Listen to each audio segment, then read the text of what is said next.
Bismillahirrahmanirrahim. Assalamualaikum warahmatullahi wabarakatuh. Saya Dr. Siti Salina binti Abdullah dari Fakulti Perniagaan Ekonomi dan Pembangunan Sosial sebagai Ketua Projek akan membentangkan inovasi modul psikopendidikan dan kaunseling kelompok teori Adler terhadap pelajar berisiko transformasi pasca COVID.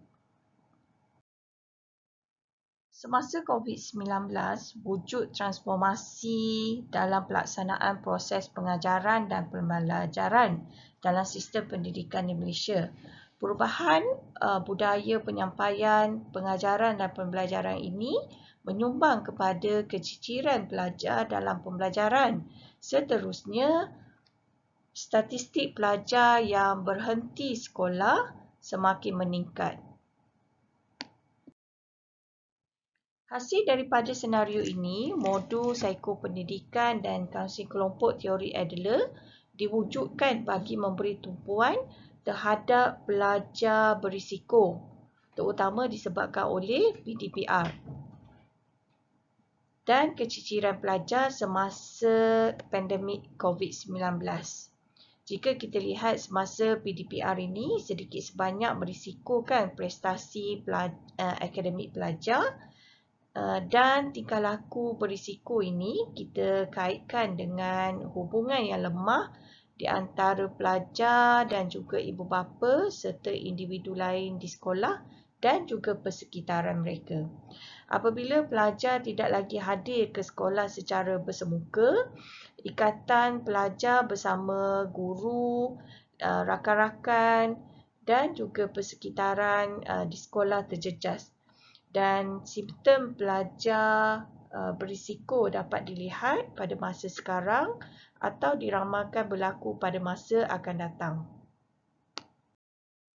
Berkenaan inovasi modul psikopendidikan dan kaunseling kelompok teori Adler, ianya bermula dengan penerokaan need assessment yang dilaksanakan melalui focus group discussion bersama pentadbir sekolah, kaunselor dan juga wakil PIBG.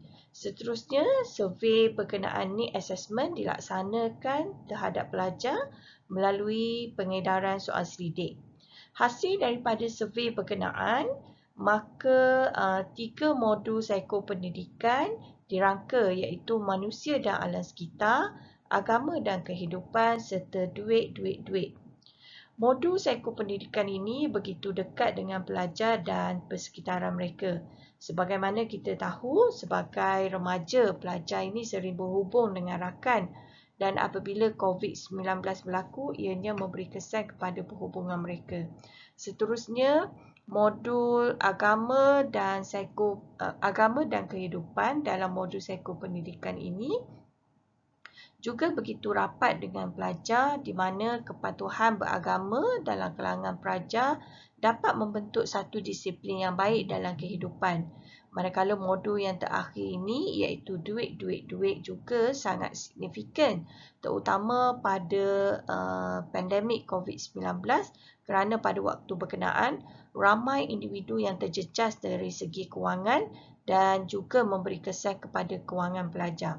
Seterusnya, modul inovasi dan modul inovasi psikopendidikan dan kaunseling kelompok teori Adler ini memfokuskan kepada pembentukan modul kaunseling kelompok. Dalam modul kaunseling kelompok ini, penekanan diberikan kepada teori Adler sebagai asas utama.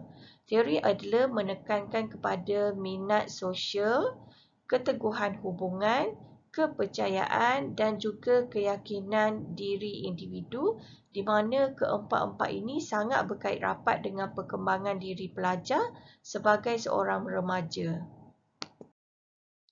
Apa yang menarik tentang modul psikopendidikan dan kaunseling kelompok teori Adler adalah inovasi ini berkait dengan isu semasa yang perlu diberi perhatian, di mana pelajar yang terjejas dari segi akademik dan kehidupan serta perkembangan diri mereka akibat COVID-19.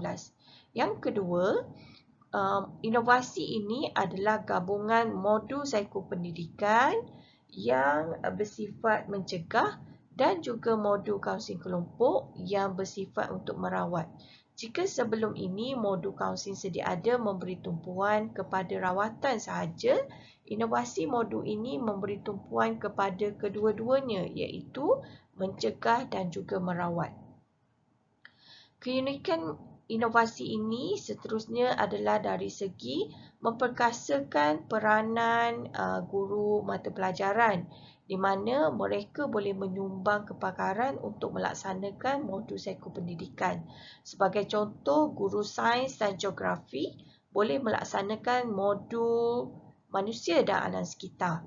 Manakala guru pendidikan moral dan pendidikan Islam boleh membantu melaksanakan modul agama dan kehidupan. Peranan pentadbir sekolah, kaunselor, PIBG dan juga kumpulan penggerak ibu bapa dan komuniti swasta turut dilibat sama dalam projek ini.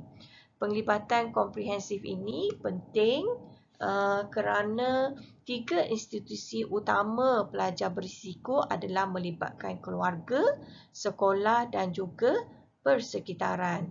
Dan yang keempat, kepelbagaian penyelidik dalam projek ini iaitu saya sendiri sebagai kaunselor pendaftar dan mempunyai kepakaran dalam bidang kaunseling serta ahli kumpulan lain yang merupakan individu yang daripada bidang sosiologi, pembangunan lestari dan juga ekonomi.